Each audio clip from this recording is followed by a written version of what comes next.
Hi, my name is Dashay Banks, and I'm here to do a formative briefing on the nurse shortage. The reason that I chose this topic is because I'm currently in school for nursing. I believe that nurse shortages are very important to know about because they're happening all over the world, which is the reason that there's a 30% unemployment rate with the nurses nationwide. Nurse burnt out is very, very serious. Many patients or many nurses become ill mentally, physically in the care of someone who's not mentally well as a nurse because they're burnt out.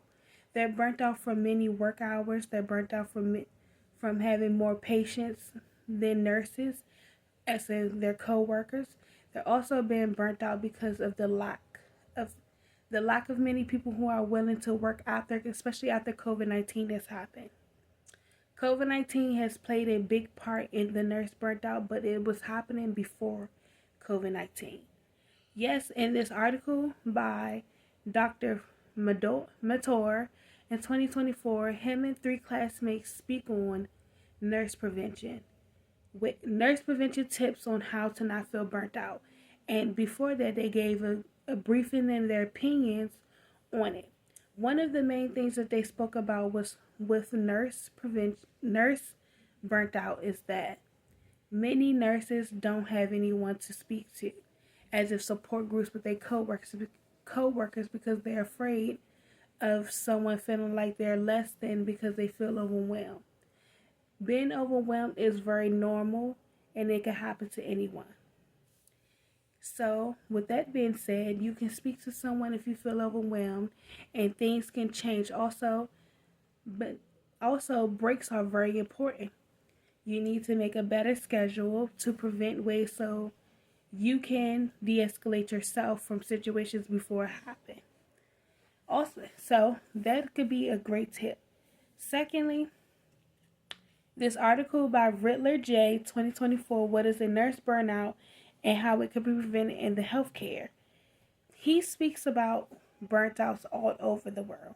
Not only is America facing burnt outs in nursing, it's in every other job because let's face it, being overwhelmed is just something that happens. And when you become overwhelmed, you don't care for your job, you don't want to do your job, and it makes it very hard for you and the person, your provider, or the person that you're working with, because nobody feels safe at their company anymore. So in ways you can find ways to prevent it by making better schedules, better timing, less time to patients and to yourself. Make more ways that you can take better breaks, and when you take breaks, that they're not shortened by coworkers, doctors, or patients.